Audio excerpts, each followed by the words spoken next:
이 집에서 저는 항상 가난한 딸로 불렸어요. 사람들은 말했죠. 유아그룹 후계자의 아내가 대단히 운이 좋다고. 하지만 아무도 몰랐어요. 이 화려한 저택이 제게는 지옥이었다는 걸. 시어머니의 눈에 저는 영원히 출신이 딱 보이는 가난한 집 딸일 뿐이었어요. 사랑 하나만 믿고 이 집에 들어왔습니다. 재민 씨가 저를 지켜줄 거라 믿었어요. 하지만 그건 제 착각이었죠. 사랑은 계급 앞에서, 재산 앞에서, 가문의 자존심 앞에서 너무나 쉽게 무너졌으니까요. 이야기를 계속 들으시려면 구독 버튼과 아래 손가락 모양의 좋아요 버튼 눌러주세요. 상견례. 그날을 저는 평생 잊을 수 없을 거예요. 2023년 3월 15일 수요일 오후 6시. 유아그룹 본관 최상층에 위치한 VIP 레스토랑. 저는 그날 아침부터 준비를 시작했어요. 제 인생에서 가장 중요한 날이라고 생각했죠. 재민 씨의 가족을 만나는 날. 미래의 시어머니를 만나는 날. 저는 머리부터 발끝까지 완벽하게 준비했어요. 아니, 제 능력 안에서 최선을 다했어요. 헤어샵에서 3시간 동안 머리를 손질했어요. 평소에는 절대 가지 않는 동네에서 가장 비싸다는 헤어샵이었죠. 메이크업도 받았어요. 미용실 원장님에게 제가 말했어요. 오늘 제 인생에서 가장 중요한 날이에요. 최고로 예쁘게 만들어주세요. 옷은 일주일 전부터 고민했어요. 백화점을 3군데나 돌아다녔죠. 하지만 제 통장 잔고로 살 수 있는 건 한정적이었어요. 결국 아울렛에서 50% 세일하는 브랜드 옷을 샀어요.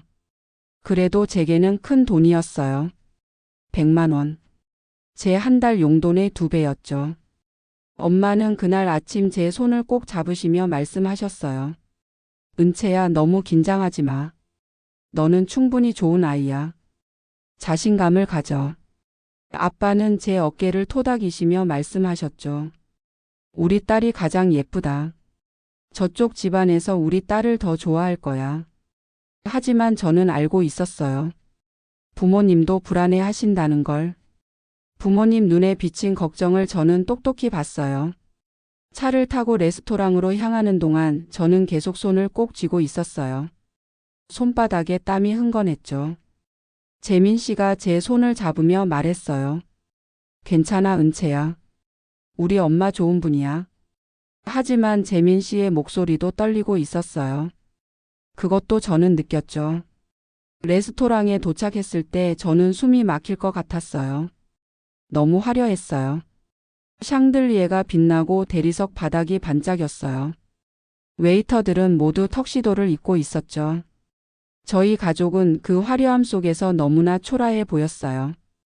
이쪽으로 오시죠. 사모님께서 기다리고 계십니다. 복도를 지나 VIP룸으로 들어갔을 때 저는 제 심장이 터질 것 같았어요.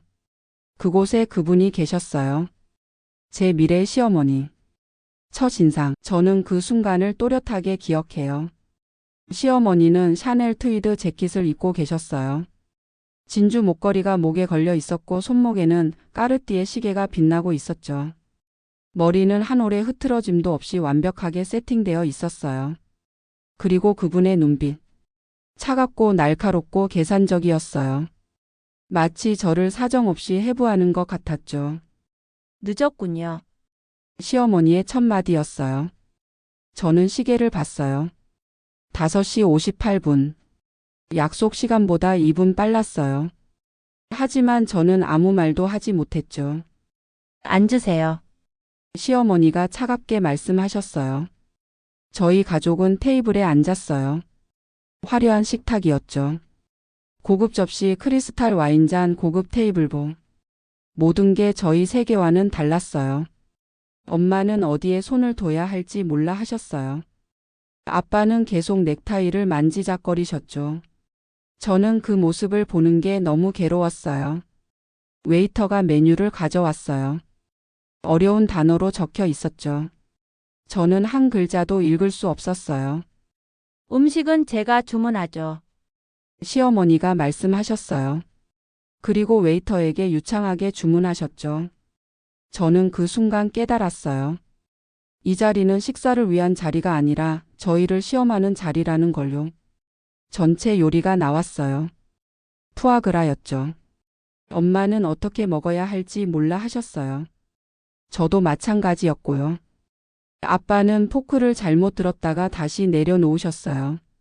시어머니는 그 모든 걸 지켜보고 계셨어요. 표정 하나 변하지 않으셨지만 저는 알 수 있었어요. 그분이 저희를 평가하고 있다는 걸요. 그때였어요. 시어머니가 입을 여셨죠. 그래, 은채양. 시어머니의 목소리는 차가웠어요. 내 부모님은 뭘 하시는 분들이신가? 저는 목구멍이 막힌 것 같았어요. 준비했던 대답이 입 밖으로 나오지 않았죠. 손바닥에 땀이 더 났어요. 저희 아버지는 제 목소리가 떨렸어요. 작은 식당을 하세요. 식당. 시어머니가 되물으셨어요. 마치 처음 듣는 단어인 것처럼요. 내 동네에서 조그만 한식당을요. 제가 더 작은 목소리로 말했어요. 한식당. 시어머니가 천천히 반복하셨어요. 어떤 한식당? 김치찌개, 된장찌개 같은 걸 파는 제가 말했어요. 호. 시어머니의 입꼬리가 살짝 올라갔어요. 하지만 그건 미소가 아니었어요. 비웃음이었죠. 서민 음식점 1호군. 그리고 어머니는요? 시어머니가 엄마를 쳐다보며 물으셨어요. 엄마는 눈을 내리까르며 대답하셨어요. 집에서 작은 반찬 가게를 해요. 반찬 가게. 시어머니가 다시 되물으셨어요. 나. 시어머니가 와인잔을 들며 말씀하셨죠. 식당의 반찬 가게. 우리 유아 그룹과는 참 아주 동떨어진 세계로군요. 그 말에 테이블이 조용해졌어요. 너무 조용했어요. 제 심장 뛰는 소리만 들리는 것 같았죠. 솔직히 말씀드리자면 시어머니가 와인을 한 모금 마시며 계속하셨어요. 우리 집안 품격에 손상이 가지 않을까 걱정이 되는군. 저는 그 순간 숨이 멎는 줄 알았어요. 품격의 손상? 저희 부모님이 품격에 손상을 준다고요? 아빠의 얼굴이 빨개졌어요. 엄마는 손을 부들부들 떨고 계셨죠. 저는 부모님 얼굴을 차마 쳐다볼 수가 없었어요. 우리 집안은 3대째 기업을 운영해 왔습니다. 시어머니가 말씀하셨어요. 할아버지 때부터 쌓아온 명성과 품격이 있죠. 그런데 갑자기 식당집 딸이 우리 집안의 며느리가 된다. 주변에서 뭐라고 하겠습니까? 어머님, 재민 씨가 끼어들려고 했어요. 재민, 넌 조용히 있어. 시어머니가 차갑게 말씀하셨어요. 그리고 시어머니는 다시 저를 쳐다보셨어요. 그 눈빛. 저는 평생 잊을 수 없을 거예요. 마치 벌레를 보는 것 같은 눈빛이었죠. 그나저나 은채양, 시어머니가 제 옷을 훑어보며 말씀하셨어요. 오늘 입고 온 그 옷 어디서 샀나요? 저는 목이 메었어요. 아울렛에서 샀습니다. 아울렛. 시어머니가 코웃음을 쳤어요. 역시 그렇군요. 옷만 봐도 티가 나더라고요. 재질도 그렇고 핏도 그렇고. 제 얼굴이 화끈거렸어요. 부끄러웠어요. 모욕감이었죠. 우리 집안 며느리가 될 사람이 시어머니가 천천히 말씀하셨어요. 아울렛 옷을 입고 상견례에 오다니. 참 기가 막히는군요. 제 딸이 열심히 준비했습니다. 아빠가 용기를 내서 말씀하셨어요. 부족하더라도 너그럽게. 너그럽게. 시어머니가 아빠를 쳐다보셨어요. 너그러움으로 해결될 문제가 아닙니다. 이건 격의 문제예요. 계급의 문제라고요. 계급. 그 단어가 제 귀에 꽂혔어요. 우리 집안 사람들은 모두 명품만 입습니다. 시어머니가 계속하셨어요. 샤넬, 에르메스, 디올. 최소한 그 정도는 되어야 우리 집안 행사에 참석할 수 있어요. 아울렛 옷은 집에서 입는 거예요. 밖에 나갈 때 입는 게 아니라고요. 저는 눈물이 날 것 같았어요. 하지만 참았어요. 절대 울면 안 된다고 생각했죠. 그리고 액세서리는요? 시어머니가 제 목걸이를 쳐다보며 물으셨어요. 이건 제가 아르바이트해서 산 거예요. 제가 대답했어요. 아르바이트로 산 목걸이. 시어머니가 한숨을 쉬셨어요. 은채양, 우리 집안 며느리는 아르바이트 같은 거 하지 않아요. 그런 건 우리 집안 품위를 떨어뜨리는 행동이거든요. 하지만 제가 말하려고 했어요. 하지만은 없어요. 시어머니가 단호하게 말씀하셨어요. 앞으로 내가 우리 집안에 들어오면 모든 행동을 조심해야 해요.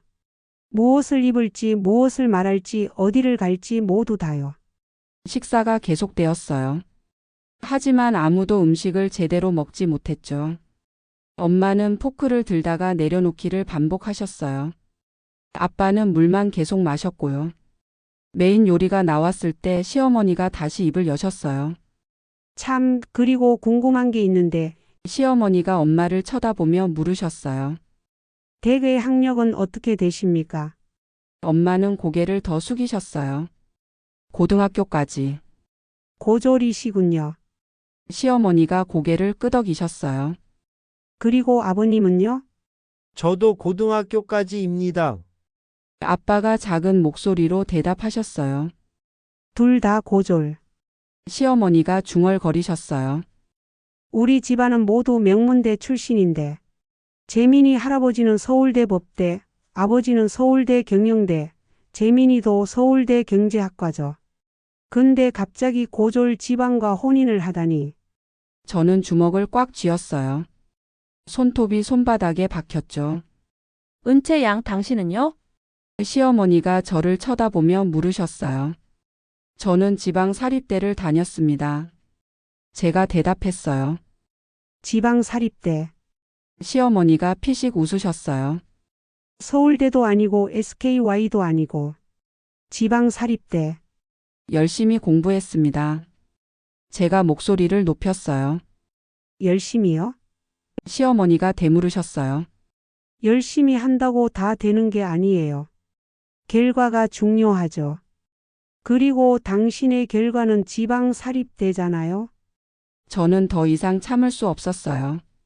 그래도 저는 제 힘으로 대학을 나왔습니다. 부모님께 손 안 벌리고 아르바이트 하면서 학비 벌어서요. 그게 자랑이에요? 시어머니가 차갑게 물으셨어요. 우리 집안 사람들은 그런 고생을 하지 않아요. 그럴 필요가 없으니까. 돈이 있으니까요. 그 순간 저는 깨달았어요. 이 사람 앞에서 저는 어떤 말을 해도 소용없다는 걸요. 시어머니는 이미 저를 판단했어요. 저는 그분의 기준에 턱없이 못 미치는 사람이었죠. 디저트가 나왔을 때 시어머니가 마지막 일격을 날리셨어요. 은채양, 솔직히 말할게요. 시어머니가 커피를 저으며 말씀하셨어요. 당신이 우리 재민이와 결혼하는 건 당신 인생에서 절대 올 수 없는 기회예요. 당신 같은 집안에서는 꿈도 꿀 수 없는 신분 상승이죠. 어머님 재민 씨가 다시 끼어들려고 했어요. 재민 가만히 있으라니까. 시어머니가 소리를 지르셨어요. 레스토랑 안이 조용해졌죠. 그러니까 당신은 시어머니가 저를 쳐다보며 말씀하셨어요. 감사해야 해요. 우리 집안이 당신을 받아주는 것에 대해서요. 그리고 알아야 해요. 당신이 우리 집안에 어울리려면 얼마나 많은 걸 바꿔야 하는지. 저는 눈물을 참았어요. 절대 울지 않겠다고 다짐했죠. 당신의 말투, 걸음걸이, 옷차림, 행동거지 모든 걸 바꿔야 해요. 시어머니가 계속 하셨어요. 당신의 친구들도 정리해야 하고 당신의 과거도 지워야 해요. 그래야 우리 집안 며느리로 살아갈 수 있어요. 식사가 끝났어요. 시어머니는 우아하게 냅킨을 놓으며 일어나셨죠. 오늘 식사 즐거웠습니다. 시어머니가 가식적으로 말씀하셨어요. 다음에 또 봐요. 그리고 떠나셨어요. 저희를 그 자리에 남겨두고요. 복도로 나왔을 때 엄마가 눈물을 흘리셨어요. 은채야 미안해. 엄마 아빠가 더 잘났으면. 제가 엄마를 껴안으며 말했어요. 엄마, 아빠 잘못 없어요. 하지만 제 마음속에는 분노가 끓어올랐어요. 수치심도 함께요. 재민 씨가 제게 다가왔어요. 은채야, 정말 미안해. 엄마가 원래 좀 까다로운 분이셔. 시간이 지나면 괜찮아질 거야. 저는 억지로 웃으며 대답했죠. 괜찮아. 내 곁에 있고 싶으면 이 정도는 감수해야 한다고 생각했으니까. 하지만 속으로는 이미 알고 있었어요. 이건 시작일 뿐이라는 걸. 시어머니의 눈빛에서 본 건 단순한 무시가 아니었어요. 그건 증오에 가까운 경멸이었죠. 그날 밤 집에 돌아와 저는 거울 앞에 섰어요. 제 모습을 한참 쳐다봤죠. 나는 정말 그들의 세계에 어울리지 않는 걸까? 내가 입은 옷이 그렇게 형편없는 걸까? 내가 가난하게 태어난 게 죄인 걸까? 그날 밤 저는 처음으로 제 자신이 부끄러웠어요. 그리고 그게 시작이었어요. 제 자존감이 무너지기 시작한 것에.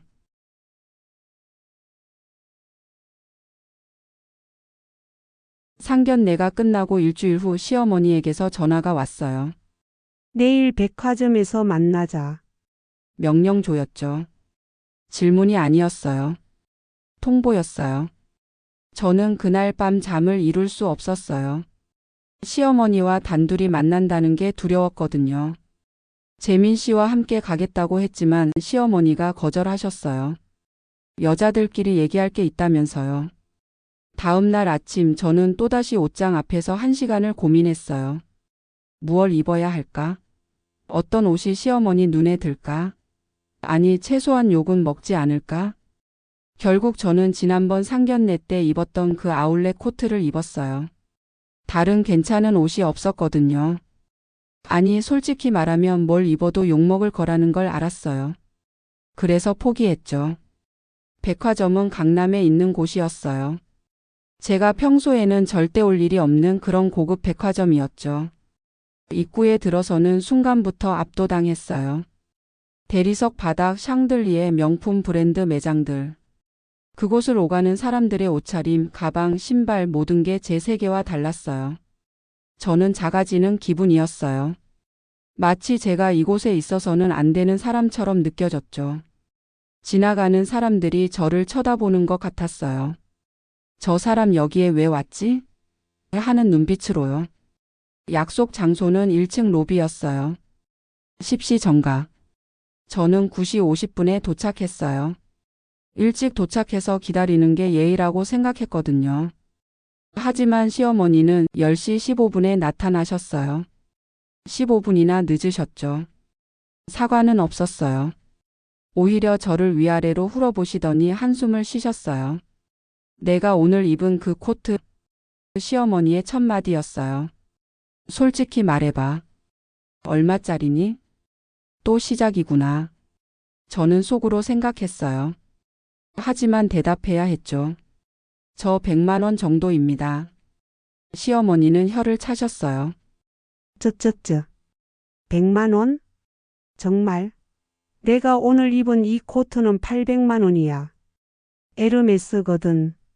너는 그 차이를 알겠니? 저는 아무 말도 할 수 없었어요. 800만 원. 제 1년 생활비보다 많은 금액이었죠. 우리 집안 행사에 그런 옷 입고 오면 시어머니가 계속 하셨어요. 창피해서 어디 얼굴 들고 다니겠니? 사람들이 뭐라고 하겠어. 이 회장 부인 며느리가 그것밖에 안 입어? 하겠지. 죄송합니다. 제가 고개를 숙이며 말했어요. 죄송하다고 해결되는 게 아니야. 시어머니가 단호하게 말씀하셨어요. 자, 따라와. 오늘 내 옷부터 좀 사줘야겠어. 안 그러면 우리 집안 망신이야. 시어머니를 따라 에스컬레이터를 탔어요. 3층. 명품관이었죠. 샤넬, 디올, 구찌, 프라다. 매장마다 화려한 조명이 빛났어요. 한 매장에 들어갔을 때 직원들이 시어머니를 알아봤어요. 이 회장 부인님, 어서 오세요. 그들은 90도로 인사했죠. 오늘은 우리 며느리 될 애 옷 좀 보러 왔어. 시어머니가 저를 가리키며 말씀하셨어요. 직원들이 저를 쳐다봤어요. 그들의 눈빛에서 읽을 수 있었어요.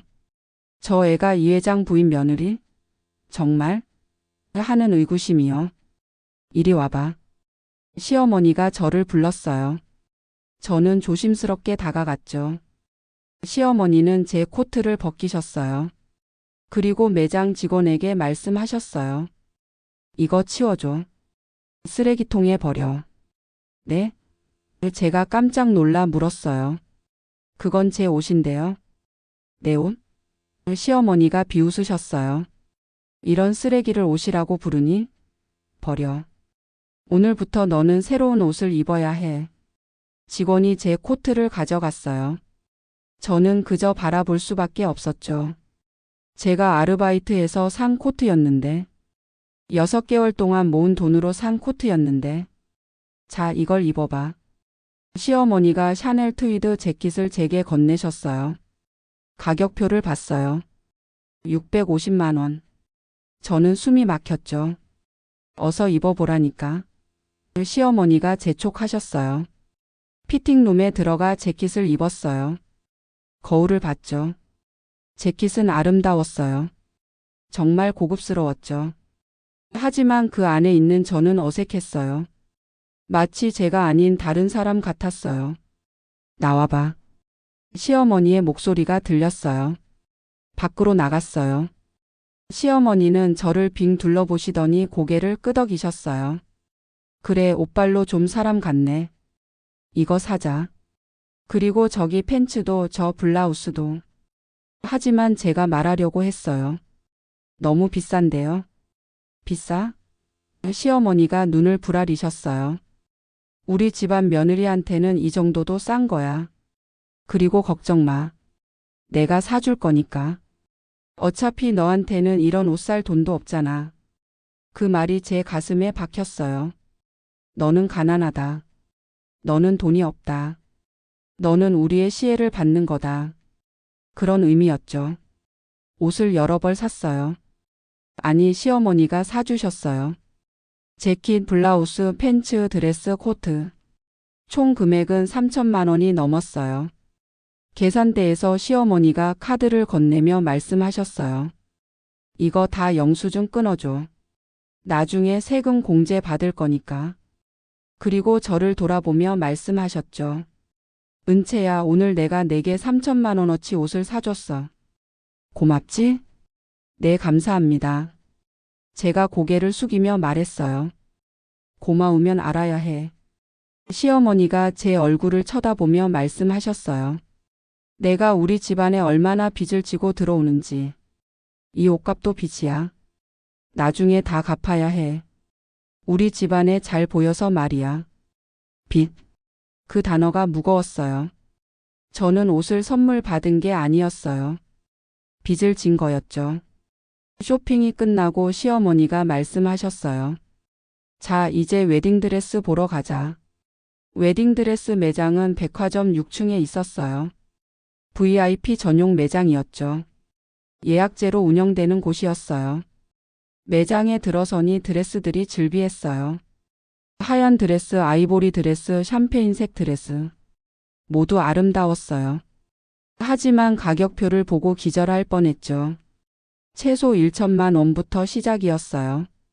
이 회장 부인님, 매장 매니저가 달려왔어요. 오늘 드디어 며느님과 함께 오셨네요. 그래. 시어머니가 저를 가리키며 말씀하셨어요. 얘가 우리 며느리야. 좀 평범하지? 최대한 예쁘게 만들어줘. 할 수 있겠어? 평범하다. 그 단어가 모욕처럼 들렸어요. 시어머니는 제가 예쁘지 않다고 생각하시는 거였죠. 매니저가 웃으며 말했어요. 물론이죠. 드레스가 다 해결해 줄 겁니다. 자, 이쪽으로 오세요. 시어머니가 갑자기 말씀하셨어요. 아, 그리고 드레스 피팅할 때 이에 친구들 부르지 마. 우리 집안 품위가 떨어질까 봐. 네? 제가 놀라서 물었어요. 제 친구들이요? 그래. 시어머니가 단호하게 말씀하셨어요. 내 친구들이 어떤 사람들인지 뻔히 보이잖니? 여기 와서 사진 찍고 SNS에 올리고 그러면 우리 집안 망신이야. 하지만 제 친구들은 제가 말하려고 했어요. 좋은 사람들. 그 말 하려고? 시어머니가 비웃으셨어요. 가난한 사람들끼리 모여서 좋은 사람이라고 하면 뭐가 달라지니? 솔직히 말해봐. 내 친구들 중에 명품 하나라도 제대로 가진 애 있어? 저는 아무 말도 할 수 없었어요. 제 친구들은 모두 저처럼 평범한 집안 출신이었어요. 대학 동기들, 아르바이트 동료들. 모두 좋은 사람들이었지만 시어머니의 기준에는 맞지 않았죠. 그리고 결혼식 하객 명단도 내가 정리할 거야. 시어머니가 계속 하셨어요. 내 쪽 하객은 최소한으로 줄여. 부모님하고 친척 몇 명 정도면 돼. 친구들은 부르지 마. 하지만 제가 눈물을 참으며 말했어요. 결혼식은 제 인생에서 한 번뿐인데요. 한 번뿐이니까 제대로 해야지. 시어머니가 냉정하게 말씀하셨어요. 우리 집안 사람들이 내 친구들 보고 뭐라고 하겠니? 저게 뭐야? 거지 파티야? 이러겠지. 그 순간 제 마음이 무너졌어요. 결혼식은 제 꿈이었어요. 사랑하는 사람들에게 둘러싸여 축복받으며 행복한 하루를 보내는 게 꿈이었죠. 하지만 그 꿈은 산산조각 났어요. 드레스를 입기 시작했어요. 첫 번째 드레스는 프린세스 라인이었어요. 제가 어릴 때부터 꿈꾸던 스타일이었죠. 피팅룸에서 나왔을 때 매니저가 감탄했어요. 와, 정말 예쁘세요. 하지만 시어머니는 고개를 저으셨어요. 아니야. 너무 촌스러워. 이건 시골 결혼식에서나 입는 거야. 다른 거 입어봐. 두 번째 드레스는 머메이드 라인이었어요. 우아하고 섹시한 느낌이었죠. 이것도 아니야. 시어머니가 단호하게 말씀하셨어요. 너무 야해. 우리 집안 며느리가 그렇게 노출하면 안 돼. 세 번째, 네 번째, 다섯 번째. 계속 드레스를 입어봤어요. 하지만 시어머니는 계속 고개를 저으셨죠. 아니야, 아니야, 아니야. 10번째 드레스를 입었을 때쯤 저는 지쳐 있었어요. 몸도 마음도요. 이것도 마음에 안 드네. 시어머니가 한숨을 쉬며 말씀하셨어요. 매니저 다른 거 없어?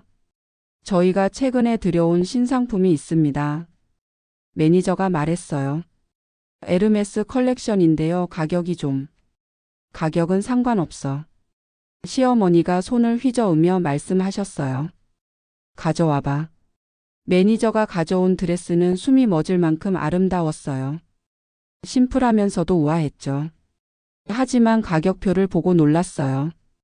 5천만 원. 이거 입어봐. 시어머니가 명령하셨어요. 드레스를 입었어요. 거울을 봤죠. 저는 공주 같았어요. 아니, 공주보다 더 아름다웠어요. 밖으로 나갔을 때 매니저가 박수를 쳤어요. 완벽해요. 정말 완벽합니다. 시어머니도 처음으로 만족스러운 표정을 지으셨어요. 그래, 이 정도는 돼야지. 이걸로 하자. 하지만 곧 덧붙이셨죠. 근데 은채야, 너 이 드레스 값이 얼마인지 알아? 5천만 원입니다. 제가 작은 목소리로 대답했어요. 5천만 원. 시어머니가 천천히 반복하셨어요. 내 부모님이 1년 동안 벌어도 못 모을 돈이야. 그 돈을 내가 너한테 쓰는 거야. 알겠니? 감사합니다. 제가 고개를 숙이며 말했어요. 감사하다는 말로는 부족해. 시어머니가 제 얼굴을 들어 올리며 말씀하셨어요. 너는 이 빚을 평생 갚아야 해. 우리 집안의 완벽한 며느리가 되어서 말이야. 드레스를 벗고 나왔을 때 거울에 비친 제 모습을 봤어요. 맨 얼굴에 저. 초라한 저. 그게 진짜 저였어요. 매장을 나와 복도를 걷는데 시어머니가 말씀하셨어요. 아, 그리고 예단이랑 예물도 내가 알아서 준비할 거야. 네? 제가 놀라서 물었어요. 그것까지요? 당연하지. 시어머니가 말씀하셨어요.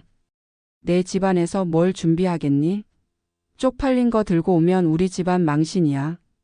그냥 내가 다 살 테니까 너는 손 하나 까딱하지 마. 하지만 저희 부모님께서 준비하고 싶어 하시는데요. 제가 말했어요. 네, 부모님? 시어머니가 비웃으셨어요. 내 부모님이 준비한다고 해봤자 얼마나 되겠어? 창피하게. 그냥 가만히 있으라고 해. 돈도 없으면서 괜히 체면 차리려고 하지 말고. 그 말에 저는 화가 났어요. 부모님을 모욕하는 건 참을 수 없었거든요. 어머님, 그래도 저희 부모님께서. 그래도? 시어머니가 제 말을 끊으셨어요. 그래도가 뭐야? 은채야, 현실을 봐. 내 부모님은 가난해. 돈이 없어. 그러니까 우리가 도와주는 거야. 이게 시애야. 알겠니? 저는 입술을 깨물었어요. 눈물이 날 것 같았지만 참았어요. 절대 시어머니 앞에서 울지 않겠다고 다짐했죠. 엘리베이터를 타고 내려가는데 시어머니가 갑자기 물으셨어요. 참, 너 친구들 명단 좀 내게 줘봐. 친구들 명단이요? 제가 물었어요. 그래. 시어머니가 말씀하셨어요.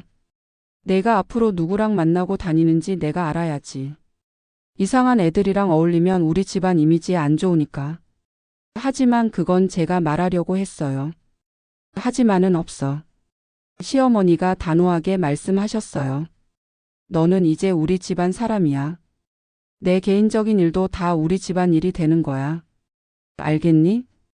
엘리베이터가 1층에 도착했어요. 문이 열렸죠. 오늘 수고했어. 시어머니가 차갑게 말씀하셨어요. 다음 주에 또 볼 거야. 그때는 예물 보러 갈 거니까 준비해. 그리고 떠나셨어요. 저를 백화점 로비에 혼자 남겨두고요.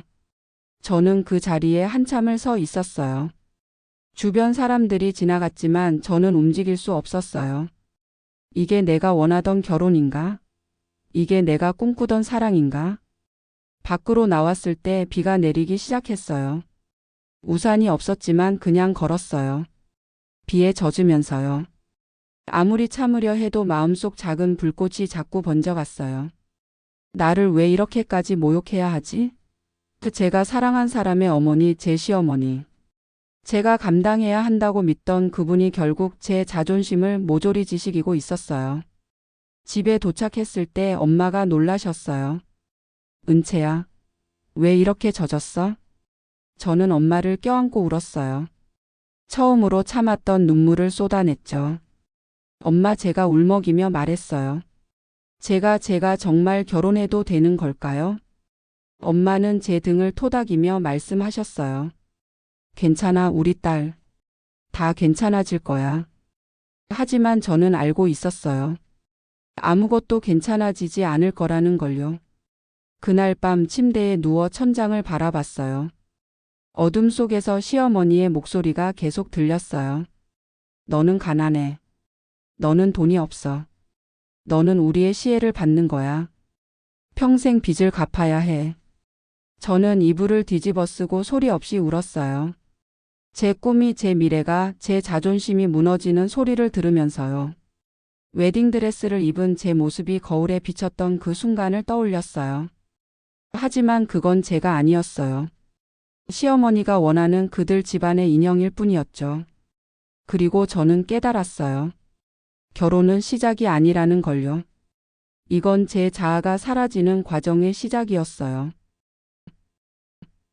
결혼식 전날이었어요. 2023년 5월 14일. 제 인생에서 가장 설레어야 할 날의 전날. 하지만 저는 설레지 않았어요. 두려웠어요. 너무나 두려웠죠. 아침에 눈을 떴을 때 햇살이 창문으로 들어오고 있었어요. 아름다운 아침이었죠. 새들이 지저귀고 하늘은 맑았어요. 내일이면 저는 신부가 되는 거예요. 하지만 제 마음은 무거웠어요. 마치 무언가 나쁜 일이 일어날 것 같은 예감이 들었죠. 엄마가 제 방문을 두드렸어요. 은채야, 일어났니? 오늘 드레스 최종 피팅 있다며? 네, 엄마. 일어났어요. 침대에서 일어나 거울을 봤어요. 거울 속에 저는 피곤해 보였어요. 다크서클이 짙었고 얼굴은 창백했죠. 요즘 잠을 제대로 못 잤거든요. 매일 밤 악몽을 꿨어요. 시어머니가 저를 쫓아내는 꿈, 결혼식장에서 모든 사람이 저를 비웃는 꿈. 샤워를 하고 옷을 입었어요. 시어머니가 사주신 옷 중 하나였죠. 샤넬 트위드 재킷. 매번 이 옷을 입을 때마다 생각했어요. 이건 선물이 아니라 족쇄다라고요. 아침 식사를 하는데 전화가 왔어요. 재민 씨였어요. 은채야, 오늘 피팅 잘하고 와. 미안한데 나는 회사 일이 있어서 못 가. 웨딩 살롱은 청담동에 있었어요. 예약 시간은 오후 2시였죠. 저는 1시 30분에 도착했어요. 늘 그랬듯이 일찍 도착하는 게 제 습관이었어요. 늦으면 안 된다는 강박관념이 있었거든요. 살롱 입구에서 숨을 깊이 들이마셨어요. 괜찮아, 은채야. 오늘만 잘 넘기면 돼. 내일이면 결혼식이고 그러면 좀 나아질 거야. 스스로를 다독였죠. 25분을 기다려야 했죠. 저는 핸드폰을 만지작거리며 시간을 보냈어요. SNS를 보니 친구들이 올린 사진들이 보였어요. 카페에서 웃고 있는 사진, 여행 간 사진. 모두 행복해 보였어요. 저도 저랬던 때가 있었는데, 걱정 없이 웃고 자유롭게 살았던 때가요. 이 시가 되었어요. 시어머니는 오시지 않았죠. 2시 10분, 2시 20분. 시간이 흘렀어요. 2시 30분에 시어머니가 도착하셨어요. 30분이나 늦으셨지만 사과는 없었어요. 그래, 그럼 어서 드레스나 입어봐. 시어머니가 소파에 앉으며 말씀하셨어요. 직원이 저를 피팅룸으로 안내했어요. 드레스가 걸려 있었죠. 그 5천만 원짜리 에르메스 드레스. 아름다웠어요. 정말 아름다웠죠. 드레스를 입는데 20분이 걸렸어요. 코르셋을 조이고 스커트를 펼치고 베일을 쓰고. 직원이 도와줬지만 제 손은 계속 떨렸어요. 거울을 봤을 때 저는 숨이 멎는 줄 알았어요. 거울 속에 공주가 있었어요. 아니, 공주보다 더 아름다운 신부가 있었죠. 그게 저라는 게 믿기지 않았어요. 이렇게 아름다운 드레스를 입었는데 왜 행복하지 않을까? 제가 스스로에게 물었어요. 답은 알고 있었어요. 이 드레스는 제가 선택한 게 아니었으니까요. 이 결혼식도 이 모든 것도 제 선택이 아니었으니까요. 피팅룸 밖으로 나갔어요. 시어머니가 저를 쳐다봤어요. 그분의 얼굴에는 표정이 없었어요. 만족도 불만도 아닌 그냥 무표정이었죠. 뭐 그럭저럭 봐줄만 하네. 시어머니가 말씀하셨어요. 그럭저럭 봐줄만 하다. 그게 제가 받은 유일한 칭찬이었어요. 아니, 칭찬이라고 부를 수도 없었죠. 근데 은채야, 시어머니가 일어서며 말씀하셨어요. 드레스는 좋은데 내 표정이 영 별로구나. 신부가 왜 그렇게 어두운 얼굴을 하고 있어? 제가 얼른 미소를 지었어요. 긴장? 시어머니가 코웃음을 쳤어요. 긴장할 게 뭐가 있어? 너는 그냥 시키는 대로만 하면 돼. 내일 결혼식장에 서서 웃고 인사하고 그거면 끝이야. 그거면 끝. 시어머니에게 결혼식은 그저 하나의 행사일 뿐이었어요. 저의 인생이 바뀌는 순간이 아니라 그냥 통과해야 할 절차였죠. 자, 이제 드레스 벗고 이리 와봐. 시어머니가 손짓했어요. 할 얘기가 있어. 할 얘기. 그 말에 제 심장이 빠르게 뛰었어요. 좋은 예감이 들지 않았거든요. 드레스를 벗고 나왔어요. 시어머니는 VIP룸으로 저를 데려갔죠. 문을 닫으셨어요. 단둘이 남았어요. 앉아. 시어머니가 소파를 가리키며 말씀하셨어요. 저는 조심스럽게 앉았어요.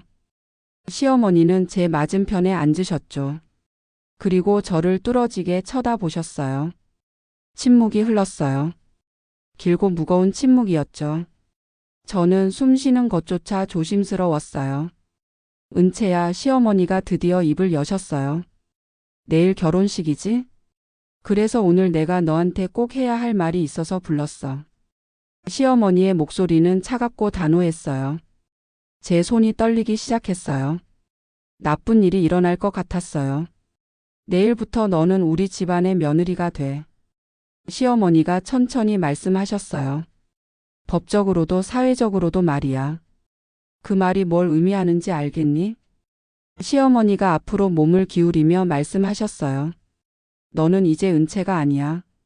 너는 유아그룹 며느리야. 알겠니? 저는 무슨 말인지 이해할 수 없었어요. 제가 은채가 아니라고요? 내 개인적인 삶은 이제 없어. 시어머니가 계속 하셨어요. 내가 무엇을 먹는지, 어디를 가는지, 누구를 만나는지, 무슨 말을 하는지 모든 게 우리 집안의 이미지와 직결돼. 너 하나만의 문제가 아니라는 거야. 제 입이 바싹 말랐어요. 목이 타들어가는 것 같았죠. 그래서 내가 몇 가지 규칙을 정할 거야. 시어머니가 핸드백에서 종이 한 장을 꺼내셨어요. 이거 읽어봐. 종이를 받았어요. 제목이 적혀 있었죠. 며느리 행동 수칙. 저는 믿을 수 없었어요. 행동 수칙이라고요? 저를 위한 규칙이라고요? 읽기 시작했어요. 1. 시댁 방문은 일주일에 최소 3회 이상. 사전 통보 없이 방문하셔도 항상 맞이할 것. 2. 외출 시 반드시 시어머니께 행선지와 동행인을 보고할 것. 3. SNS 활동 전면 금지. 모든 온라인 활동은 사전 승인 필요. 4. 친구 모임은 월 1회로 제한. 단 시어머니가 승인한 사람들만. 5. 의상 구매 시 반드시 시어머니와 동행할 것. 제 손이 떨렸어요. 이건 규칙이 아니었어요. 감옥이었죠. 더 읽었어요. 6. 시댁 가족 식사 때 절대 늦지 말 것. 20분 전 도착 필수. 7. 시어머니가 부르면 언제든지 즉시 달려갈 것. 8. 시댁 집안일은 며느리가 직접 할 것. 청소, 요리, 설거지 등. 9. 본가 방문은 명절에만 허용. 사전 승인 필요. 10. 임신은 결혼 후 1년 이내. 아들 출산 필수. 마지막 항목을 읽었을 때 저는 숨이 막혔어요. 아들 출산 필수? 이게 뭐예요? 제가 떨리는 목소리로 물었어요. 뭐긴 뭐야? 규칙이지. 시어머니가 태연하게 말씀하셨어요. 너는 이제 우리 집안 사람이 되는 거야. 당연히 지켜야 할 규칙이 있지. 하지만 이건 제가 말하려고 했어요. 이건 너무 심한 거 아닌가요? 시어머니의 눈빛이 차갑게 변했어요. 은채야, 너 지금 내가 너한테 얼마나 많은 걸 해줬는지 알기나 해? 네? 제가 당황해서 물었어요. 3천만 원짜리 옷, 5천만 원짜리 드레스, 2억짜리 결혼식. 시어머니가 손가락으로 하나하나 세며 말씀하셨어요. 너한테 쓴 돈만 벌써 3억이 넘어. 3억이야, 3억. 제 얼굴이 화끈거렸어요. 그 돈을 내가 너한테 쏟아부었어. 왜? 너를 우리 집안 며느리로 만들기 위해서야. 감사합니다. 제가 고개를 숙이며 말했어요.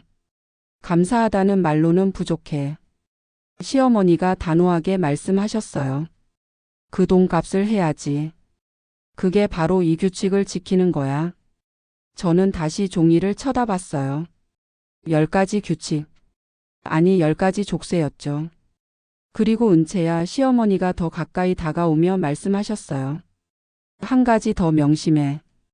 저는 시어머니를 쳐다봤어요. 그분의 눈빛은 얼음장처럼 차가웠어요. 내가 오늘만큼은 주인공이 되고 싶겠지만 착각 마라. 시어머니의 목소리는 독침처럼 날카로웠어요. 이 결혼은 내가 감히 넘볼 수 없는 계급에 발을 하나 얹는 정도일 뿐이야. 계급. 또 그 단어였어요. 저는 그 단어가 너무 싫었어요. 너는 가난한 집 딸이야. 시어머니가 계속 하셨어요. 식당집 딸. 그게 내 정체성이야. 내가 아무리 비싼 옷을 입고 비싼 드레스를 입어도 그 본질은 변하지 않아. 제 눈에 눈물이 고였어요. 하지만 절대 흘리지 않으려고 참았어요. 그리고 알아야 해. 시어머니가 제 턱을 들어 올리며 말씀하셨어요. 내가 아들을 낳더라도 그 아이는 내 아이가 아니야. 우리 집안의 아이야. 네? 저는 충격을 받았어요. 우리 집안의 대를 이을 아이지. 시어머니가 말씀하셨어요. 그러니까 행여 내 손주를 낳더라도 절대 내 방식대로 키우려고 하지 마. 우리가 키울 거야. 제 심장이 아팠어요. 제가 낳을 아이조차도 제 것이 아니라는 말이었어요. 그리고 솔직히 말하자면 시어머니가 한숨을 쉬며 말씀하셨어요. 내 피가 우리 집안에 섞인다는 게 너무 걱정돼.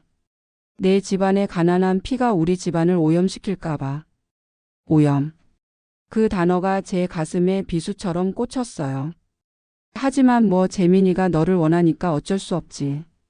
그래서 내가 너를 교육시키는 거야. 최대한 우리 집안 사람처럼 만들려고 노력하는 거지. 교육. 저는 교육 대상이었어요. 길들여야 할 동물처럼요. 알겠니? 시어머니가 물으셨어요. 네, 제가 작은 목소리로 대답했어요. 내가 아니라 내 어머님이라고 해야지. 시어머니가 고쳐 말하셨어요. 네, 어머님. 제가 다시 말했어요. 그럼 그 종이 가지고 가서 외워. 내일부터 실천해야 하니까. 종이를 꼭 쥐었어요. 제 손은 떨리고 있었죠. 아, 그리고 한 가지 더. 시어머니가 일어서며 말씀하셨어요. 또 뭔가요? 저는 속으로 울부짖었어요. 내일 결혼식에서 내 부모님한테 말해도.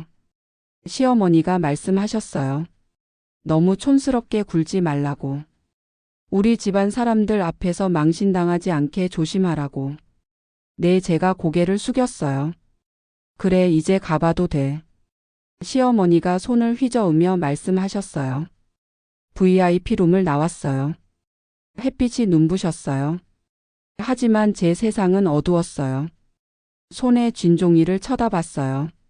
며느리 행동 수칙 제 미래가 이 종이 한 장에 갇혀 있었어요. 버스 정류장으로 걸어갔어요. 다리가 후들거렸죠. 버스를 기다리는 동안 종이를 다시 읽었어요. 읽을수록 숨이 막혔어요. 이게 결혼인가? 이게 사랑인가? 버스에 올랐어요. 빈자리에 앉았죠. 창밖을 바라봤어요. 사람들이 웃으며 걸어가고 있었어요. 연인들이 손을 잡고 있었죠. 모두 행복해 보였어요. 나는 왜 행복하지 않을까? 내일이면 결혼식인데. 설레어야 하는 거 아닌가? 핸드폰을 꺼내 재민 씨에게 전화했어요. 하지만 받지 않았어요. 집에 도착했어요. 엄마가 거실에서 뜨개질을 하고 계셨어요. 제 웨딩 부케에 달 리본을 만들고 계셨죠. 은채야, 왔니? 드레스 잘 맞았어? 엄마가 웃으며 물으셨어요. 저는 웃으려고 했어요. 하지만 눈물이 났어요. 엄마, 제가 울먹이며 말했어요. 왜? 무슨 일 있어? 엄마가 깜짝 놀라 일어나셨어요. 저는 엄마에게 달려가 안겼어요. 그리고 울었어요. 참았던 눈물을 쏟아냈죠. 엄마, 저 정말 결혼해야 하나요? 제가 울며 물었어요. 엄마는 제 등을 토닥이며 말씀하셨어요. 우리 딸 무슨 일 있었어? 어머님이 뭐라고 하셨니? 저는 손에 쥔 종이를 엄마에게 건넸어요. 엄마는 종이를 읽으셨죠. 읽으면서 엄마의 얼굴이 굳어갔어요. 이게 대체 뭐니? 엄마가 떨리는 목소리로 물으셨어요. 며느리 행동 수칙이래요. 제가 울며 대답했어요. 제가 지켜야 할 규칙이래요. 엄마는 종이를 구기셨어요. 안 돼. 이건 말도 안 돼. 은채야, 너 이 결혼하면 안 돼. 하지만 엄마, 제가 말했어요. 내일이 결혼식인데요. 모든 게 다 준비됐는데요. 그래도 안 돼. 엄마가 제 어깨를 잡으며 말씀하셨어요. 그때 아빠가 퇴근하셨어요. 상황을 보시고 물으셨죠. 무슨 일이야? 엄마가 아빠에게 종이를 보여드렸어요. 아빠는 읽으시더니 얼굴이 빨개지셨어요. 이게 무슨 개소리야? 아빠가 소리쳤어요. 아빠가 화내는 걸 처음 봤어요. 은채야, 너 내일 결혼식 안 해도 돼. 아빠가 제 손을 잡으며 말씀하셨어요. 아빠가 책임질게. 준비된 거 다 취소하고 그 집안이랑 영 끊자. 저는 혼란스러웠어요. 결혼을 취소한다고요? 내일이 결혼식인데요. 신부 대기실에서 시어머니가 제게 말씀하셨어요. 내가 오늘만큼은 주인공이 되고 싶겠지만 착각 마라. 행여 내 손주를 낳더라도 절대 내 피는 흘리지 않았으면 좋겠구나. 내 집안의 가난한 피가 우리 집안을 오염시킬까봐 두렵다. 그 말을 듣는 순간 제 마음이 산산조각 났어요. 제발 오늘 하루만이라도 제 자신을 사랑하고 싶었어요. 결혼 후 시댁 생활은 지옥이었어요. 어느 날 거실에서 시어머니가 손가락질하며 말씀하셨죠. 얼른 물이나 가져와. 내 등급에 맞는 일부터 제대로 해야 우리 집 식구로 인정받지. 저는 떨리는 손으로 물컵을 들고 말했어요. 네, 갖다 드릴게요. 정말 싼 가격에 들어오면 싸구려 행동도 따라오는 건가 봐. 시어머니가 비웃으셨어요. 너만 보면 기가 차서 말이 안 나온다. 그리고 웃을 때 좀 조심해라. 내 웃음소리가 시끄럽다. 우리 집안 사람들은 그렇게 크게 웃지 않아. 숨조차 제대로 쉴 수 없었어요. 걷는 것도 말하는 것도 웃는 것도 모두 감시당했죠. 저는 사람이 아니었어요. 그저 이 집안의 하녀일 뿐이었어요. 그날 밤 제 방에서 저는 눈물을 흘리며 혼잣말을 했어요. 왜 나만 이렇게 초라해야 하지? 사랑 하나만으로는 정말 아무것도 바꿀 수 없는 걸까? 저는 혼자였어요. 이 거대한 저택에서 저는 철저히 혼자였어요. 사교 모임에 가기 전 거실에서 시어머니가 말씀하셨어요. 아, 혹시나 해서 말하지만 오늘 모임에서 쓸데없는 소리 하지 마라. 우리 집안 체면 좀 생각해 주겠니? 내가 어디서 어떻게 컸는지 여기 사람들은 다 알아. 괜한 실수하지 말고 내 자리 잘 지켜. 네, 알겠습니다. 저는 고개를 숙이며 대답했어요. 그리고 너무 많이 먹지 마. 시어머니가 덧붙이셨죠. 가난한 애들이 음식만 보면 눈이 돌아가던데 그런 꼴 보이지 마. 모임장에 도착했을 때 수많은 시선이 저를 향했어요. 사람들의 속삭임이 들렸죠. 저 사람이 바로 그 가난한 집 딸 맞죠? 그래도 얼굴은 좀 괜찮은데 뭐 배경이야 어쩔 수 없지. 돈으로 살 수 없는 게 바로 집안이니까. 이 회장 부인이 얼마나 속상하시겠어. 아들이 저런 애를 데려왔으니. 저는 마음속으로 되뇌었어요. 나는 투명 인간이 되어야 한다. 이곳에서 들키지 않게 작아져야만 한다. 그렇게 또 하루 제 존재를 감추고 살아갔죠. 말 한마디 숨 한 번도 조심스럽게. 모임 중에 시어머니가 연설을 하셨어요. 여러분 오늘 이렇게 와주셔서 감사합니다. 저희 집안도 이제 새 식구를 맞이했는데 뭐 완벽하진 않지만 최선을 다해 교육시키고 있습니다. 사람들이 웃었어요. 저를 보며 웃었죠.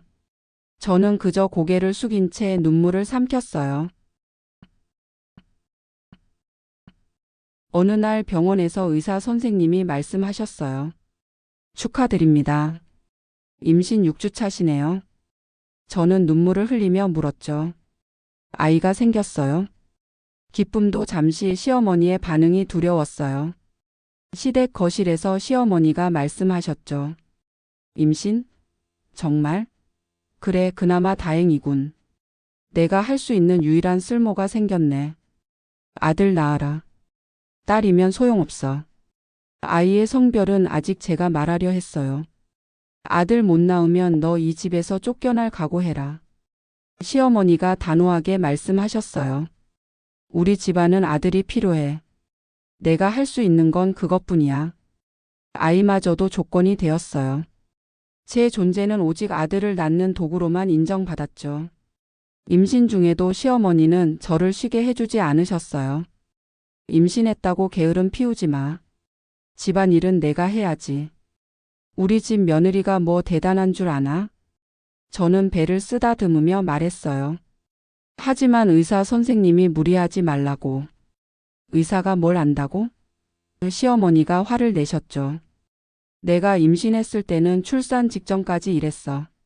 내가 나약한 거야. 가난한 집 애들이 다 그래. 버릇이 없어. 어느 날 밤 재민 씨가 집에 돌아왔을 때 저는 용기를 내서 말했어요. 재민 씨 어머님이 저한테. 재민은 짜증을 내며 말했죠. 엄마 얘기 좀 그만해. 나 피곤해. 하지만 저는 정말 힘들어요. 제가 울먹이며 말했어요. 당신 어머니가 저를 사람 취급도 안 해요. 그럼 나한테 어세? 남편이 화를 냈어요. 엄마한테 잘 보이면 되잖아. 왜 그것도 못해? 저는 눈물을 흘리며 물었죠. 당신은 절 사랑한다고 했잖아요. 사랑? 남편이 비웃었어요. 그래, 사랑했지. 근데 결혼이 사랑만으로 되는 줄 알았어? 너 정말 순진하네. 그날 밤 남편은 집을 나갔어요. 그리고 며칠 뒤 저는 알게 됐죠. 남편이 다른 여자를 만나고 있다는 것을. 어느 날 시어머니가 제게 계약서 한 장을 내밀었어요. 아, 이거 좀 보려무나. 정말 내가 더 있다가는 우리 집안이 망가질 것 같아서.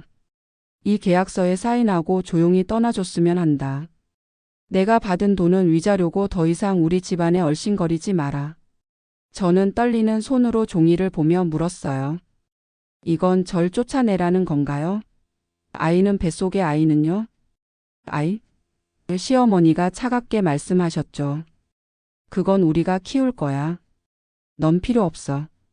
네, 뻔뻔하게 우리 아들이랑 살아보겠다고 남아있지 말고 돈 챙기고 내 수준에 어울리는 곳으로 꺼져. 저는 무릎을 꿇으며 애원했어요. 제발 제발요. 제 아이를 빼앗지 마세요. 내 아이? 시어머니가 소리쳤죠. 그건 우리 집안의 아이야. 내 따위가 키울 수 없어. 비 오는 밤 저는 시댁에서 쫓겨났어요. 비에 젖은 채 무릎을 꿇고 앉아 혼잣말을 했죠. 모든 게 무너졌다.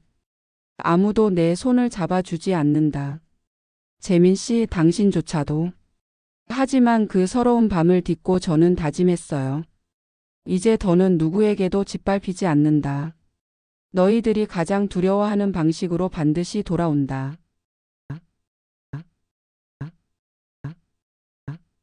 3년이 지났어요. 3년이라는 시간 동안 저는 죽었다가 다시 살아났어요. 아니, 더 정확히 말하면 박은 채는 죽고 새로운 은채가 태어났죠. 2026년 10월 7일. 오늘은 제가 다시 돌아온 날이에요. 복수하기 위해서요. 새벽 5시에 일어났어요. 호텔 스위트룸이었죠. 펜트하우스 층이었어요. 창문 너머로 서울 시내가 내려다 보였어요.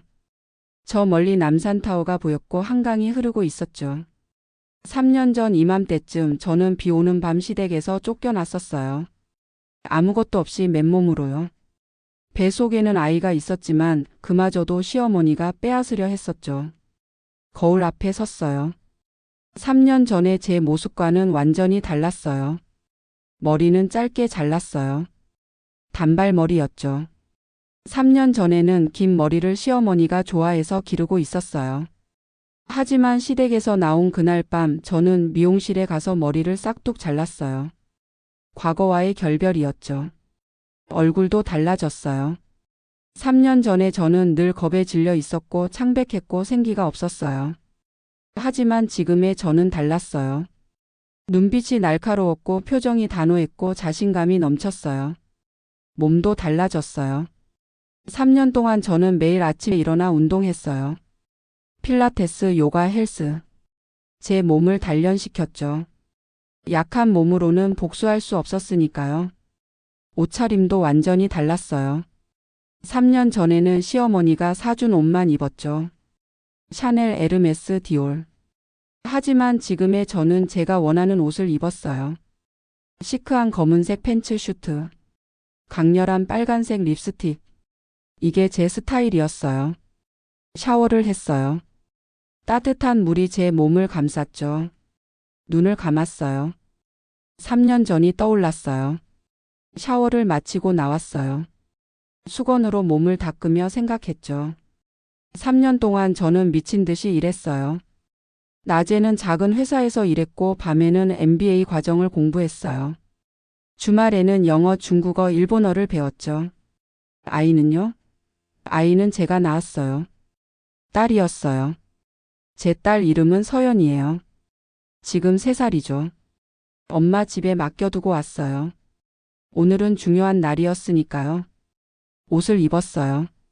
맞춤 제작한 검은색 팬츠 슈트였죠. 가격은 500만 원. 제가 번 돈으로 산 옷이었어요. 화장을 했어요. 완벽하게요. 아이라인을 그었고 빨간 립스틱을 발랐어요. 거울을 봤죠. 이게 바로 나야. 박은채가 아니라 은채. 그냥 은채. 시계를 봤어요. 이 시간 후면 중요한 회의가 있었어요. 핸드폰을 들었어요. 메시지가 와 있었죠. 은채 대표님, 오늘 회의 준비 다 됐습니다. 유아그룹 측에서도 참석 확정이에요. 이 회장 부인도 오신다고 합니다. 이 회장 부인. 제 전 시어머니요. 입꼬리가 올라갔어요. 드디어 만나는 거예요. 3년 만에요. 제가 어떻게 여기까지 왔는지 궁금하시죠? 저는 작은 스타트업에 입사했어요. 마케팅 인턴이었죠. 낮에는 미친 듯이 일했어요. 정직원이 됐어요. 월급이 300만 원으로 올랐죠. 임신 8개월이었을 때도 일했어요. 배가 불렀지만 쉬지 않았어요. 쉬면 지는 거였으니까요. 서연이를 낳았어요. 제왕절개였죠. 너무 아팠어요. 하지만 서연이를 봤을 때 모든 고통이 사라졌어요. 서연아, 엄마가 너를 지켜줄게. 우리 둘이서 세상을 이겨내자. 산후조리원에 갈 돈이 없어서 엄마 집에서 쉬었어요. 엄마가 저와 서연이를 돌봐주셨죠. 은채야, 힘들지? 엄마가 물으셨어요. 괜찮아요, 엄마. 저 강해요. 제가 웃으며 대답했어요. 하지만 밤에는 울었어요. 서연이가 자고 난 후 혼자 화장실에 가서 소리 없이 울었죠. 왜 나는 이렇게 힘든 길을 가야 할까? 왜 나만 이렇게 고생해야 할까? 하지만 포기할 수 없었어요. 서연이가 있었으니까요. 복수해야 했으니까요. 출산 후 3개월 만에 복직했어요. 새벽까지 주말까지 일했어요. 성과를 냈어요. 매출을 올렸죠. 1년 후 팀장이 됐어요.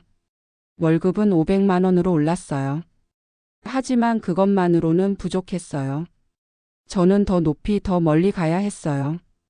그래서 야간 MBA에 등록했어요. 유명 대학의 경영대학원이었죠. 학비는 5천만 원. 대출 받았어요. 낮에는 회사에서 일하고 밤에는 대학원에서 공부했어요. 주말에는 서연이와 시간을 보냈죠. 잠은 하루에 4시간만 잤어요. 그게 제 한계였어요. 더 줄이면 몸이 망가질 것 같았죠. 힘들었어요. 정말 힘들었어요. 쓰러질 것 같았어요. 하지만 포기하지 않았어요. 이를 악물고 버텼어요. 곧 복수할 수 있어. MBA 2년 차에 저는 비즈니스 플랜 대회에 나갔어요. 제 아이디어는 맞춤형 패션 플랫폼이었어요. 결과는요? 1등이었어요. 상금은 1억 원이었죠. 그 돈으로 저는 창업했어요. 회사 이름은 에클라이시엘AT. 프랑스어로 빛나다라는 뜻이었어요. 처음에는 저 혼자였어요. 사무실도 없었고 직원도 없었어요. 집에서 노트북으로 일했죠. 하지만 6개월 후 투자를 받았어요. 벤처 캐피털에서 10억 원을 투자했어요. 사무실을 얻었어요. 직원도 5명 뽑았어요. 1년 후 매출이 50억이 됐어요. 직원은 30명으로 늘었죠. 2년 후 매출은 300억. 직원은 100명. 저희 회사는 업계에서 주목받기 시작했어요. 그리고 지금 3년 후 저희 회사 매출은 1000억을 넘었어요. 직원은 300명. 저는 업계에서 떠오르는 별로 불렸어요. 하지만 제가 원한 건 그게 아니었어요. 저는 유아그룹을 무너뜨리고 싶었어요. 시어머니에게 복수하고 싶었죠. 그래서 저는 전략을 세웠어요. 유아그룹의 약점을 파고들었어요. 유아그룹의 주력 사업은 패션이었어요. 백화점과 명품 브랜드를 운영했죠. 하지만 최근 몇 년간 실적이 나빠지고 있었어요. 온라인 쇼핑에 밀리고 있었죠. 저는 그 틈을 공략했어요. AI 기반 맞춤형 패션 플랫폼으로 시장을 잠식했어요. 그리고 마침내 기회가 왔어요. 유아그룹이 제휴 제안을 해온 거예요. 에클라와 협력하고 싶습니다. 미팅 가능하실까요? 저는 웃었어요. 드디어 시작이구나 라고요. 호텔을 나섰어요. 리무진이 대기하고 있었죠. 제 전용 차였어요. 사장님 어디로 모실까요? 기사가 물었어요. 회사로요. 뒷좌석에 앉아 창밖을 봤죠. 서울 거리가 지나갔어요. 3년 전 저는 이 거리를 맨발로 걸었어요. 비에 젖은 채 어디로 가야 할지 몰라서요. 하지만 지금은 달랐어요. 저는 리무진을 타고 명품 슈트를 입고 자신감에 차 있었어요. 회사에 도착했어요. 강남 한복판에 있는 빌딩이었죠. 20층 건물이었고 저희 회사는 10층부터 15층까지 사용하고 있었어요. 엘리베이터를 탔어요. 15층 제 사무실이 있는 층이었죠. 문이 열렸을 때 직원들이 인사했어요. 안녕하세요, 대표님. 좋은 아침이에요. 제가 웃으며 대답했어요. 제 사무실로 들어갔어요. 넓고 화려한 사무실이었죠. 전면 유리창으로 서울 시내가 내려다 보였어요. 책상에 앉았어요. 컴퓨터를 켰죠. 이메일을 확인했어요. 비서가 들어왔어요. 대표님, 오늘 10시에 유아그룹 미팅입니다. 회의실 준비 완료됐고요. 상대 측에서 이 회장 부인과 유재민 이사가 직접 오신다고 합니다. 유재민. 제 전 남편이요. 심장이 빠르게 뛰었어요. 하지만 표정은 차갑게 유지했죠. 알았어요. 준비 잘해주세요. 제가 말했어요. 네, 대표님. 비서가 나갔어요. 혼자 남았어요. 의자에 기대어 눈을 감았죠. 드디어구나. 3년을 기다렸어. 오늘 그들을 만나는 거야. 시계를 봤어요. 9시 30분. 30분 후면 그들이 올 거예요. 거울을 봤어요. 완벽했어요. 머리, 화장, 옷차림. 모든 게 완벽했죠. 은채야, 긴장하지 마. 너는 이제 강해. 더 이상 그들에게 짓밟히지 않아. 대표님, 유아그룹 측에서 도착하셨습니다. 회의실로 안내해 주세요. 제가 10시 정각에 들어갈게요. 네, 알겠습니다. 고의적이었어요. 저는 늦게 들어갈 거예요. 그들을 기다리게 할 거예요. 3년 전 시어머니가 저를 기다리게 했던 것처럼요. 10시 5분. 회의실로 향했어요. 복도를 걸으며 심호흡했죠. 할 수 있어. 너는 더 이상 약하지 않아. 회의실 문 앞에 섰어요. 손을 들어 문을 열려고 했죠. 그때 멈췄어요. 한 번 더 심호흡했어요. 이게 시작이야. 복수의 시작. 문을 열었어요. 회의실 안이 보였어요. 큰 테이블이 있었고 그 주위에 사람들이 앉아 있었죠. 그리고 그들이 있었어요. 시어머니, 이 회장 부인. 3년 전과 똑같은 모습이었어요. 샤넬 트위드 재킷을 입고 진주 목걸이를 하고 계셨죠. 하지만 뭔가 달랐어요. 조금 더 늙어 보였어요. 주름이 늘었고 눈가가 처졌죠. 그리고 재민. 제 전 남편. 그도 그대로였어요. 여전히 잘생겼지만 뭔가 생기가 없어 보였어요. 저는 천천히 걸어 들어갔어요. 하이힐 소리가 바닥에 울렸죠. 딸깍 딸깍 딸깍. 모두가 저를 쳐다봤어요. 시어머니의 얼굴이 굳었어요. 눈이 커졌죠. 저를 알아본 거예요. 재민 씨도 놀란 표정이었어요. 입이 벌어졌죠. 저는 테이블 반대편에 섰어요. 그들을 똑바로 쳐다봤죠. 침묵이 흘렀어요. 길고 무거운 침묵이었어요. 드디어 제가 입을 열었어요. 안녕하세요.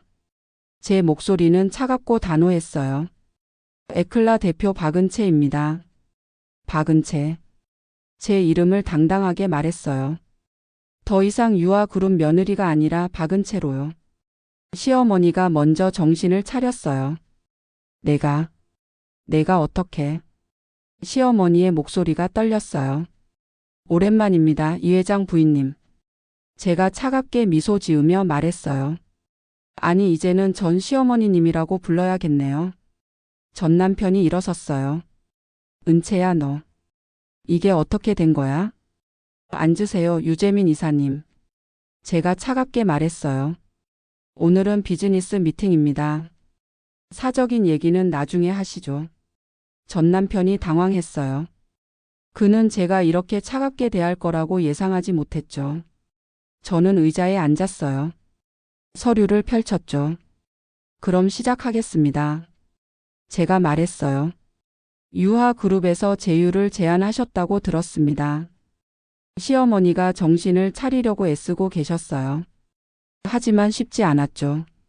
저의 변화가 너무 충격적이었을 테니까요. 그래, 우리가. 시어머니가 말을 시작했어요. 제휴를. 죄송하지만 제가 시어머니의 말을 끊었어요. 제휴는 어려울 것 같습니다. 뭐? 시어머니가 놀라서 물었어요. 저희 에클라는 유아그룹과 협력할 의향이 없습니다. 제가 단호하게 말했어요. 회의실이 조용해졌어요. 재민이 저를 쳐다봤죠. 은채야, 이건. 재민이 말하려고 했어요. 유재민 이사님. 제가 차갑게 그를 쳐다보며 말했어요. 다시 한번 말씀드리지만 오늘은 비즈니스 미팅입니다. 사적인 호칭은 사용하지 말아주세요. 재민의 얼굴이 창백해졌어요. 시어머니가 화를 내기 시작했어요. 내가 지금 뭐 하는 거야? 내가 감히. 감히? 제가 시어머니의 말을 끊으며 웃었어요. 이 회장 부인님, 저는 더 이상 3년 전에 그 가난한 딸이 아닙니다. 시어머니의 얼굴이 굳었어요. 저는 이제 에클라의 대표입니다. 제가 천천히 말했어요. 연매출 1,000억 기업의 대표요. 그리고 곧 유아그룹의 최대 경쟁자가 될 사람이죠. 뭐라고? 시어머니가 소리쳤어요.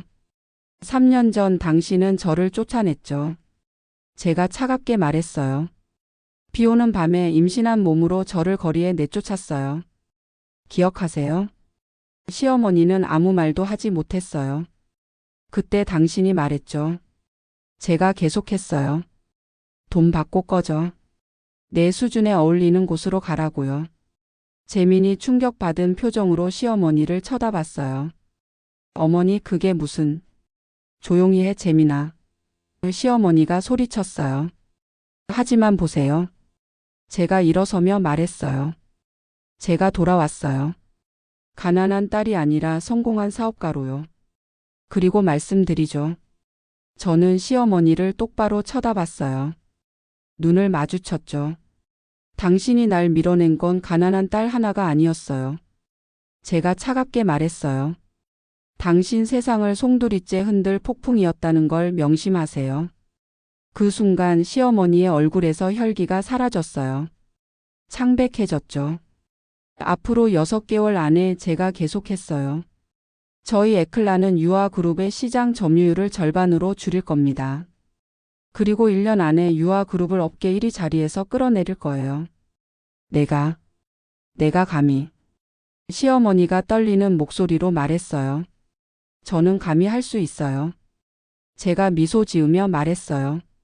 왜냐하면 저는 더 이상 당신이 깔보던 그 가난한 딸이 아니니까요. 서류를 집어들었어요. 회의실을 나가려고 돌아섰죠. 은채야. 재민이 저를 불렀어요. 멈췄어요. 하지만 돌아보지 않았죠. 3년 전에 재민이 떨리는 목소리로 말했어요. 내가 미안해. 내가 너를 지켜주지 못했어. 이제야 사과하는 거예요? 3년이나 지나서요? 사과는 필요 없어요, 유재민 이사님. 제가 차갑게 대답했어요. 어차피 저는 당신을 용서할 생각이 없으니까요. 문으로 걸어갔어요. 우리 아이는? 재민이 물었어요. 뱃속에 있던 아이는 어떻게 됐어? 멈췄어요. 돌아봤죠. 재민을 똑바로 쳐다봤어요. 제 딸은 제가 잘 키우고 있어요. 제가 말했어요. 당신들의 도움 없이요. 그리고 앞으로도 당신들은 제 딸을 볼 수 없을 겁니다. 영원히요. 재민의 얼굴이 무너졌어요. 문을 열고 나갔어요. 문을 닫는 순간 들렸어요. 시어머니가 소리치는 게요. 안 돼. 이럴 수 없어. 내가 가만 안 둬. 저는 웃었어요. 승리의 미소였죠. 사무실로 돌아왔어요. 엄마에게 전화했죠. 여보세요, 엄마. 은채야. 어떻게 됐어? 미팅은 잘 끝났니? 응, 엄마. 완벽했어. 제가 웃으며 대답했어요. 그들의 얼굴 표정을 봤어야 하는데. 정말 볼만했어. 정말? 우리 딸 잘했네. 엄마가 기뻐하셨어요. 서연이가 엄마 찾던데. 오늘 일찍 들어올 수 있어? 서연이한테 엄마 금방 간다고 전해줘. 알았어, 딸. 조심히 와. 전화를 끊었어요. 서연이 사진을 봤죠. 핸드폰 배경화면이었어요. 서연이는 제 전부였어요. 제가 살아갈 이유였고 제가 강해진 이유였죠. 서연아, 엄마가 우리를 무시했던 사람들에게 복수하고 있어. 너를 위해서 그리고 나를 위해서. 노트북을 켰어요. 이메일을 보냈죠. 제목은 유아그룹 인수 계획이었어요. 네, 저는 유아그룹을 인수할 계획이었어요. 무너뜨리는 것만으로는 부족했어요. 제가 직접 소유하고 싶었죠. 그리고 그날이 오면 시어머니 앞에서 말할 거예요. 이제 이 회사는 제 거예요. 가난한 딸이 당신의 제국을 빼앗았어요. 상상만 해도 통쾌했어요. 6시에 퇴근했어요. 리무진을 타고 엄마 집으로 향했죠. 차 안에서 뉴스를 봤어요. 경제 뉴스였죠. 유아그룹 최근 분기 실적 악화로 주가 하락. 업계에서는 새로운 경쟁자 에클라의 약진이 원인이라고 분석. 뉴스를 끄고 웃었어요. 계획대로 진행되고 있었어요. 엄마 집에 도착했어요. 문을 열었죠. 엄마. 작은 목소리가 들렸어요. 서연이었어요. 달려와서 제 다리를 껴안았죠. 서연아. 제가 무릎 꿇고 서연이를 안았어요. 엄마 보고 싶었어? 응. 엄마 오늘 예뻐. 서연이가 제 얼굴을 만지며 말했어요. 눈물이 날 뻔했어요. 행복한 눈물이었죠. 우리 서연이가 제일 예뻐. 제가 서연이 뺨에 뽀뽀했어요. 엄마가 부엌에서 나오셨어요. 은채야, 저녁 먹어야지. 내가 좋아하는 김치찌개 끓였어. 고마워요, 엄마. 제가 일어서며 말했어요. 식탁에 앉았어요. 엄마가 지은 밥, 엄마가 끓인 찌개, 엄마가 만든 반찬. 이게 진짜 행복이었어요. 서연이를 무릎에 앉혔어요. 밥을 떠서 입에 넣어줬죠. 서연아, 맛있어? 엄마가 저를 쳐다보셨어요. 은채야, 오늘 그 사람들 만났다며? 네, 엄마. 제가 고개를 끄덕였어요. 어땠어? 엄마가 걱정스럽게 물으셨어요. 괜찮았어요. 제가 웃으며 대답했어요. 아니, 괜찮은 정도가 아니었어요. 완벽했어요. 그들의 얼굴이 일그러지는 걸 봤어요. 특히 시어머니. 엄마는 복잡한 표정이었어요. 은채야, 엄마는 내가 행복했으면 좋겠어. 복수도 좋지만 그것 때문에 내가 힘들까봐 걱정돼. 엄마, 저는 행복해요. 제가 엄마 손을 잡으며 말했어요. 2주 후 큰 뉴스가 터졌어요. 에클라 유아그룹 패션 부문 매출 추월. 업계 1위 등극. 뉴스를 보는 순간 소름이 돋았어요. 드디어 해냈어요. 사무실에서 직원들이 환호했어요. 대표님, 우리가 해냈어요. 저도 웃었어요. 하지만 이게 끝이 아니었어요. 시작일 뿐이었죠. 한 개월 후 드디어 그날이 왔어요. 에클라 유아그룹 인수 제안. 업계 최대 규모 M&A 예정. 뉴스가 터졌어요. 저는 유아그룹 지분 51%를 매입했어요. 이제 제가 유아그룹의 대주주였죠. 이사회가 소집됐어요. 저는 새로운 회장으로 선출됐어요. 그날 유아그룹 본사 회의실에 들어갔어요. 이사들이 모두 앉아 있었죠. 그리고 시어머니도 있었어요. 좌석 한쪽 구석에 앉아 계셨죠. 더 이상 권력자가 아니었어요. 저는 회장석에 앉았어요. 그 자리는 한때 시어머니가 앉던 자리였죠. 회의를 시작하겠습니다. 제가 말했어요. 모두가 저를 쳐다봤어요. 시어머니도요. 오늘부터 유아그룹은 새로운 시대를 맞이합니다. 제가 천천히 말했어요. 저 박은채가 이끄는 시대를요. 시어머니의 주먹이 떨리고 있었어요. 그리고 첫 번째 안건입니다. 제가 서류를 펼치며 말했어요. 이 회장 부인님의 이사직 해임건입니다. 뭐? 시어머니가 벌떡 일어났어요. 최근 3년간 경영 실적 악화, 부적절한 인사관리 그리고 제가 시어머니를 똑바로 쳐다보며 말했어요. 개인적인 원한으로 인한 비즈니스 판단 실수. 이러한 이유로 이사직 해임을 제안합니다. 내가 감히. 시어머니가 소리쳤어요. 찬성하시는 분? 제가 손을 들었어요. 이사들이 하나 둘 손을 들었어요. 과반수 이상이었죠. 가결됐습니다. 제가 차갑게 말했어요. 이 회장 부인님 퇴장하시죠. 시어머니는 믿을 수 없다는 표정으로 저를 쳐다봤어요. 내가 어떻게, 제가 어떻게 여기까지 왔냐고요? 제가 일어서며 말했어요. 3년 전 당신이 저를 쫓아냈을 때 말했어야 했어요. 이 여자를 적으로 만들지 말아야겠다고요. 시어머니의 얼굴이 하얗게 질렸어요. 하지만 당신은 저를 무시했죠. 제가 천천히 걸어가며 말했어요.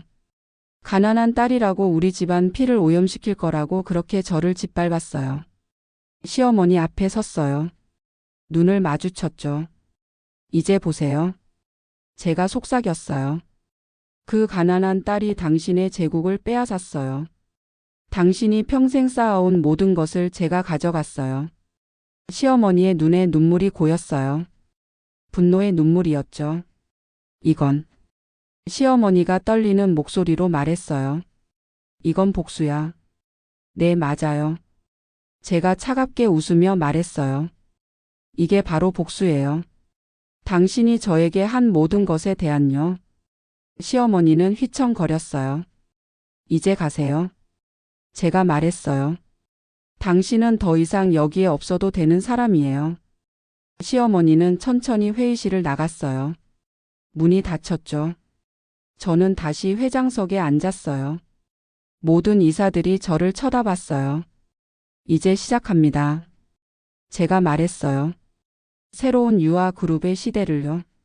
그날 밤 저는 혼자 사무실에 남아 있었어요. 회장실이었죠. 넓고 화려하고 권력이 느껴지는 공간이었어요. 창밖을 봤어요. 서울 야경이 펼쳐져 있었죠. 아름다웠어요. 복수는 완성됐지만 제 마음은 채워지지 않았어요. 상처는 아직도 아팠어요. 핸드폰을 꺼냈어요. 서연이 사진을 봤죠. 서연아, 엄마가 복수했어. 우리를 무시했던 사람들에게 복수했어. 하지만 왜 이렇게 허전할까? 눈물이 흘렀어요. 오랜만에 흐르는 진짜 눈물이었어요. 3년 동안 저는 강한 척했어요. 아무렇지 않은 척했죠. 하지만 사실은 아팠어요. 매일 밤 울었어요. 상처는 치유되지 않았어요. 복수는 제게 권력을 줬어요.